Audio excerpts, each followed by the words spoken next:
Hey and welcome to Neverwinter with Aragon. So the Mirage Weapons have become very viable within endgame, within Neverwinter for DPS characters as of late.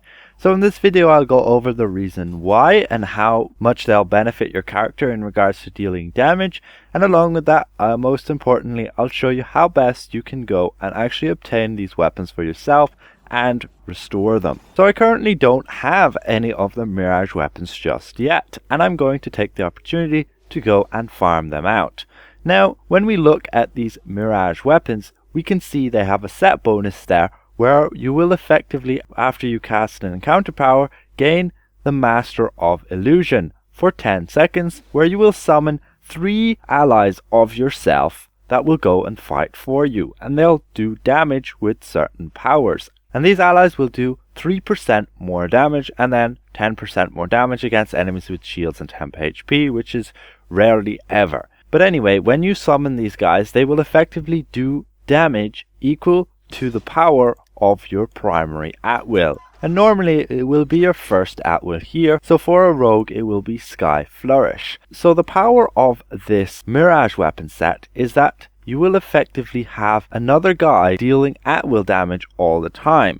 And the way this is calculated is if you have 3 guys for 10 seconds, and then you can't have this effect for another 30 seconds, that is essentially, if you divide 3 into 30, that's 1 guy for every 10 seconds.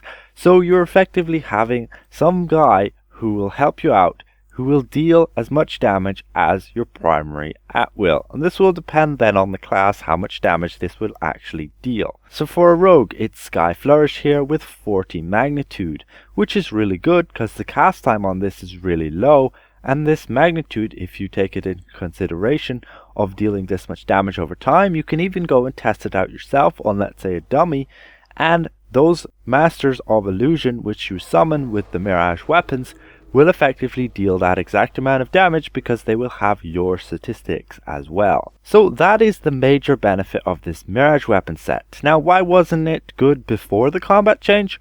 Well, as we've recently had, the combat change made it so that our weapons no longer have our weapon damage, our base weapon damage. It got moved over to here, and it's only impacted by our total item level. The more item level we have, the more base damage we have, and no longer do our weapons impact this.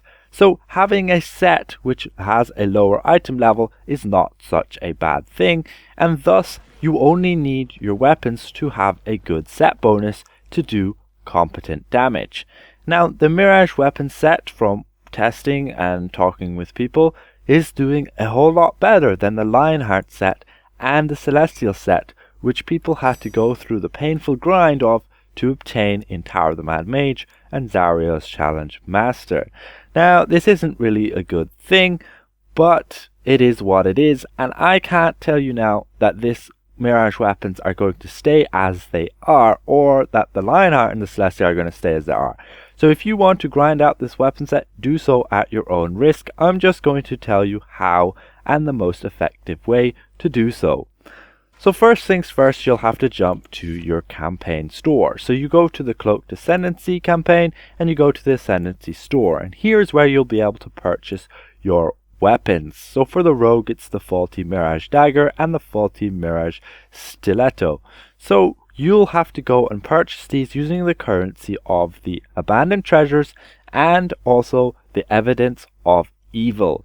Now, the Abandoned Treasures you pretty much will obtain after completing every quest, doing dig sites, doing heroic encounters within the River District zone. So it's very easy to obtain these Abandoned Treasures. Now, the Evidence of Evil is another matter. It might be a bit harder, but again, you can obtain it mainly due to quests. If we look in this kind of hub area, we can see we have these daily quests or these repeatable quests. This one's a weekly one, and you can obtain 20 Evidence of Evil, along with this guy just over here, who also has a repeatable quest where we can go and obtain 25 Evidence of Evil. Now, the main reason why I'm making this video now is, yes, the Mirage weapons are performing really well, so you might want to take the opportunity to farm them out. And on top of this, if we go and look in our calendar, we can see just later today we're going to get a ×2 currency to the Cloaked Ascendancy. and then we'll be able to go and farm this out and get that ×2 currency, and it will start there for me in just under 2 hours. So once you go and purchase your weapons, they will be in a state where you'll have to restore them before you can use them. Now, to go and restore them, you'll have to gather up a bunch of reagents, and it will depend. The main hand will cost a little bit more of these reagents than the offhand just here. So you'll have to farm out a significant amount of these reagents, and I shall go through them in order. So the first one here is the Arcane Focus. Now this can be obtained, as we can see, in those River District dig sites. So when we look on our main map here, we can see the location of these dig sites, and there's a total of 9 of them.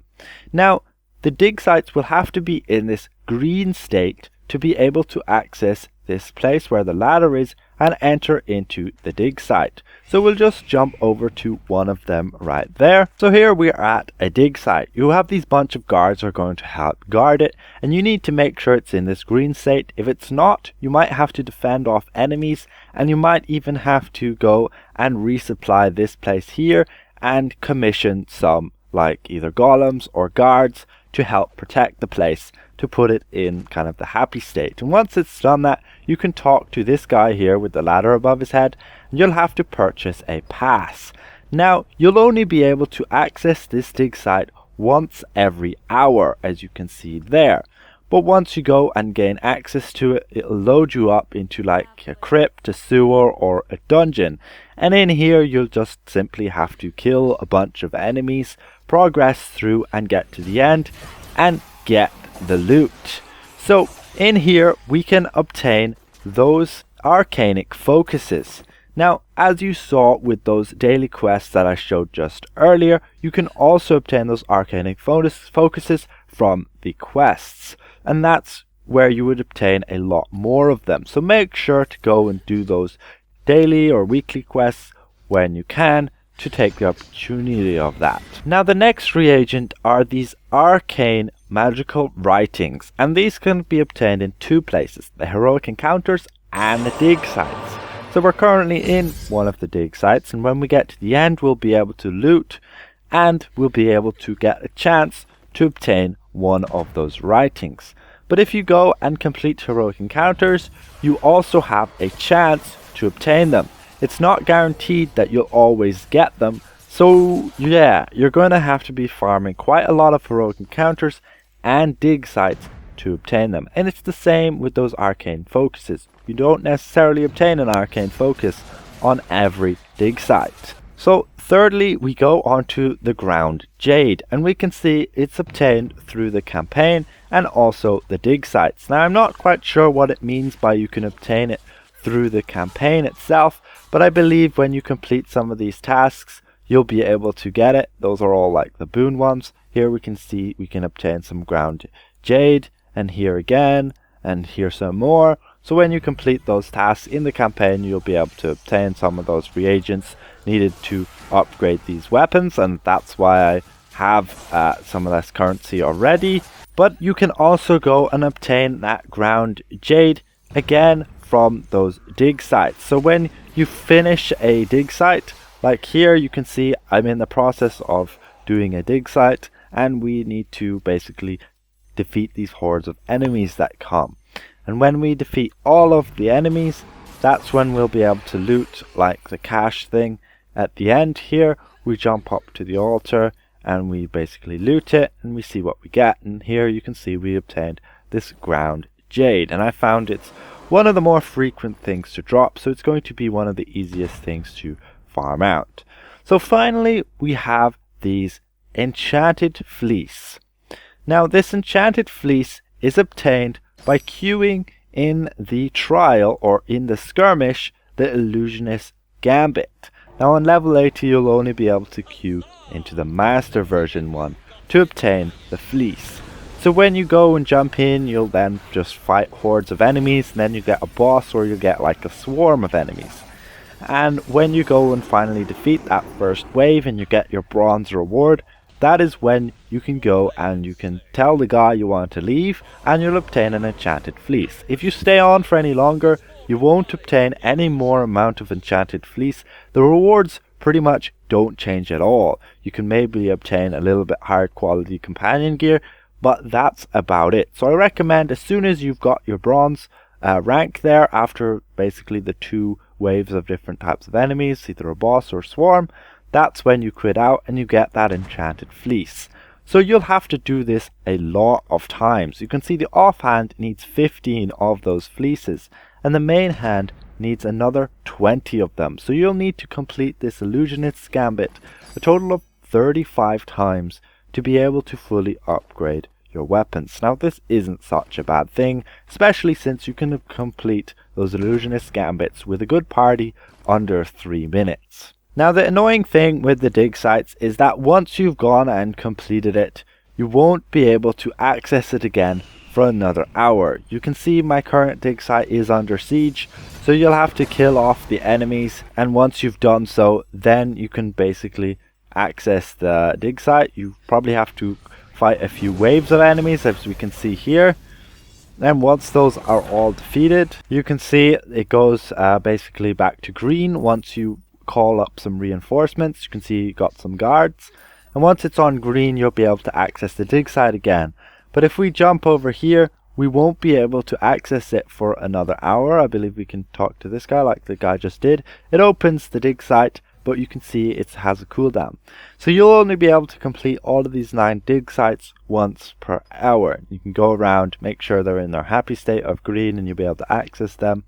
And then you go and complete it and you get your reagents. So that's going to be it for the video and how to obtain all the reagents to restore your Mirage weapons. Hopefully this is somewhat helpful to you guys. Yeah, I know, don't rely on these Mirage weapon set to stay as they are. They're currently like the best weapon set for DPS, which is kind of ridiculous since there are much higher item level sets and they should at least be on par with them. Anyway, if I presented this well, consider leaving the video a like. And if you're new around here, consider subscribing. And we'll see you guys around. Goodbye for now.